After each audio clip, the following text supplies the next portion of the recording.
this video is going to be about the pickup wheel, all right? The pickup wheel, the basic pickup wheel. So it looks similar to the cup, but it's really not, all right? Just pay attention on this one. 8 counts, ready? And 1, 2, 3, and 4, 5, 6, 7, and 8. This is extremely popular, all right?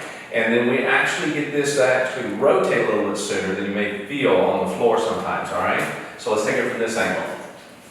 Ready? And 1, 2, 3, and 4, 5, 6, 7, and 8. Nice. We notice we get the lady to rotate on that front foot, that count 1 a little bit early, yeah? Makes it easier. And 1, 2, 3, and 4, 5, 6, 7, and 8. Nice, nice. So you can see how smooth this pattern is. She's doing most of the moving, kind of like an accordion, and I'm not doing as much, but it's about the lead is asking, not demanding or resisting, okay? Positioning. Positioning is key. So have fun, rewind as much as you need to, then come on back for the next pattern.